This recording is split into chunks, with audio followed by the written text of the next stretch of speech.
Баршаларыңызға қайырлы күн. Бүгін сіздермен бөлісетін тағамым күріш пенен еттен дайындалатын чебурек. Яғни бұны ұйғыр халқы самбуза деп те атайды. Өте қарапайым, оңай, тез дайын болады. Соңында дейін қарауыңызға лайк басып, құнды пікірлеріңізді жазып отырыңыздар. Каналыма жазылып, қоңырау шаны басып қойыңыздар. Ол үшін алдымен қамырын дайындаймыз.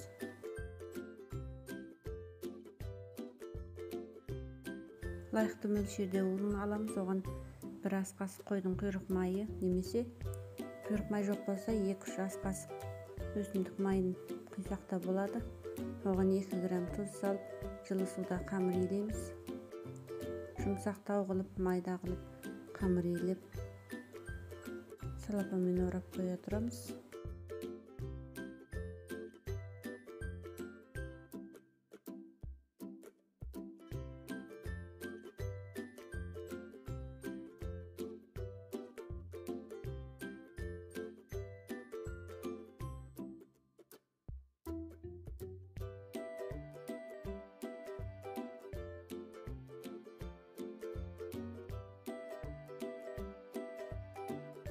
Ondan soң салмасын даярлаймыз. Салмасына лайықты мөлшерде фарш аламыз. Қазанға май құйып қыздырып қуырамыз. Ет түсін өзгерткенше қуырамыз. Одан соң ұсақтап туралған пиязын салып қуырамыз.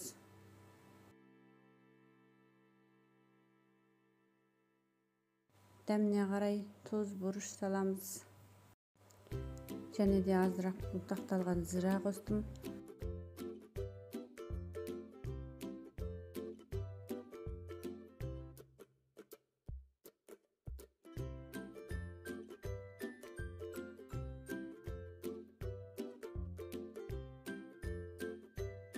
Ondan soң алдын ала пісіріп дайындап қойған күрішті қосып араластырып аламыз.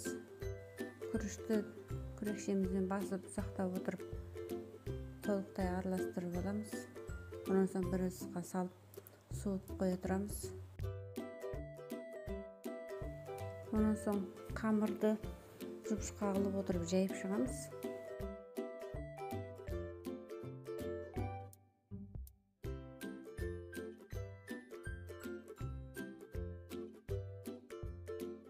Қамырды жұқалап жайып шыққан соң, мынадай қылып 4 бұрыштап квадрат формасында қылып кесіп шығамыз.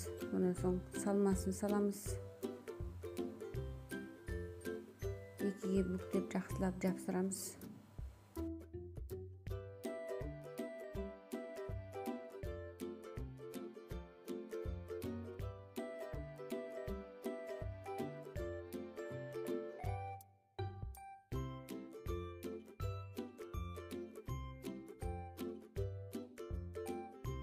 Жақсылап мықтап жапсырып алған соң, шетін дөңгелектеп айландырып, бауырсақ кескішпенен кесіп шығамыз әдемілеп.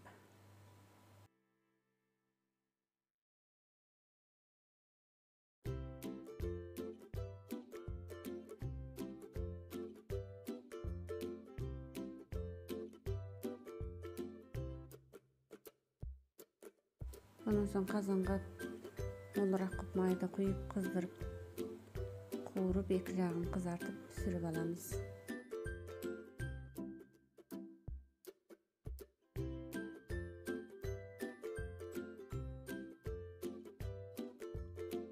Дәмі өте керемет, күшті болып шығады.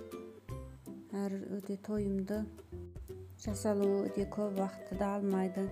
Өте қарапайым, оңай дайындалады. Сіздерге ұнайтынына сенімдімін. Міндетті түрде жасап көріңіздер. Маған және менің отбасымдағыларға өте ұнайды. Қамыры үгітіліп тұрады, қамыры да өте дәмді болып шығады. Астарыңыз дәмді болсын.